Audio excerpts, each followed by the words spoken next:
Yeah ఒక వెంకటేశ్వర గారు ఒక్కసారి మీరు లైన్లో ఉండండి. మనతో పాటు సీనియర్ అనలిస్ట్ అయిన పాపారావు గారు జాయిన్ అవుతున్నారు. పాపారావు గారు నమస్తే.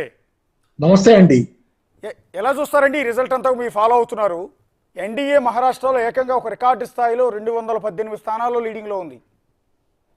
మ్యాజిక్ ఫిగర్ ఎప్పుడో దాటింది.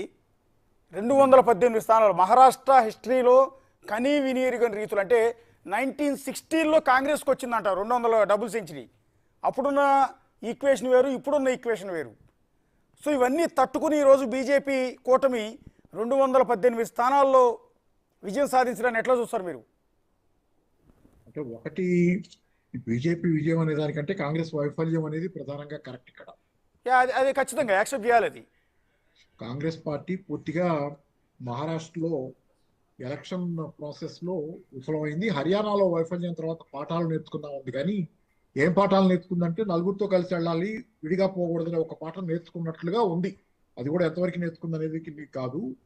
అయితే గ్రౌండ్ లెవెల్లో చూస్తే మీకు అసలు పూర్తిగా గ్రౌండ్ లెవెల్లో బీజేపీ ఏం చేస్తుంది, బీజేపీ వ్యూహాలు ఏంటి, బీజేపీ గతంలో రాజకీయాలకు పూర్తి భిన్నమైన రాజకీయాలు చేస్తుంది. ఈ విషయాన్ని గ్రహించడంలో కాంగ్రెస్ పార్టీ విఫలమైంది అనుకుంటున్నాను. ఇక్కడ రెండు ఉన్నాయి. మహారాష్ట్రలో ఎన్నికలు రెండు దీని మధ్య నడుస్తుంది. బీజేపీ ఎలక్షనీరింగ్కి, అక్కడ ఉన్నటువంటి స్థానిక సమస్యలకి మధ్య పోరాటం. స్థానిక సమస్యలు అయితే చాలా ఉన్నాయి. ద్రవ్యోల్బణం ఉంది, ధరలు చాలా విపరీతంగా పెరిగినాయి, అది యాంటీ బీజేపీ. అలాగే నిరుద్యోగం తీవ్రంగా పెరిగింది, అది కూడా యాంటీ బీజేపీ. వ్యవసాయ సంక్షోభం చాలా తీవ్రంగా ఉంది, రైతు ఆత్మహత్యల్లో మహారాష్ట్ర నెంబర్ 1, అది కూడా యాంటీ బీజేపీ.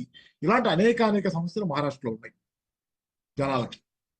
కానీ అదే సమయంలో రెండో పక్కన దీనికి కౌంటర్గా, కాంగ్రెస్ వ్యూహానికి కౌంటర్గా బీజేపీ చేసినటువంటి ఎలక్షనీరింగ్. సింపుల్ గా మీకు ఒకటి హర్యానాలో యువత, హర్యానాలో జాట్లు కాంగ్రెస్ చేస్తారని అందరు లెక్క. జాట్లు ఎందుకంటే రైతాంగం వాళ్ళలో ఎక్కువ మంది, రైతాంగం హర్యానా ప్రభుత్వం పట్ల, బీజేపీ ప్రభుత్వం పట్ల ఆగ్రహంగా ఉన్నారు కాబట్టి ఆ ఎన్నికల్లో, మొన్నటి ఎన్నికల్లో, అసెంబ్లీ ఎన్నికల్లో వాళ్ళంతా బీజేపీకి వేస్తారని, అది కాంగ్రెస్కి వేస్తారని అందరం అనుకున్నాం.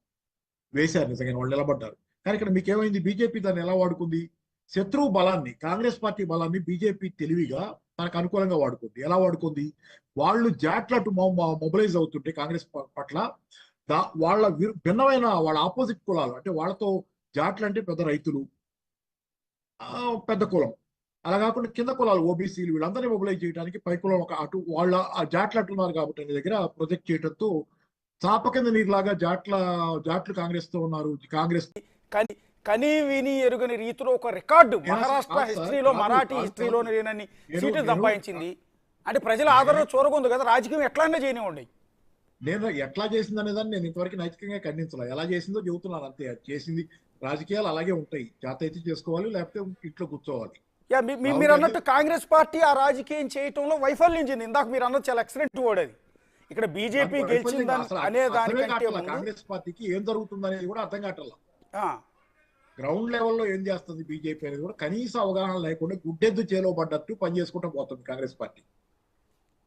ఈ వైఫల్యం ఖచ్చితంగా కాంగ్రెస్ పార్టీ మీద రిఫ్లెక్ట్. ఎందుకంటే ఈ రోజు నేను కర్ణాటక ఎన్నికలప్పుడు చూశాను సార్, ఏమైనా అనుకోండి, గతంలో కర్ణాటకలో కాంగ్రెస్ పార్టీ గెలిచినప్పుడు కొన్ని సంవత్సరాలు అయింది.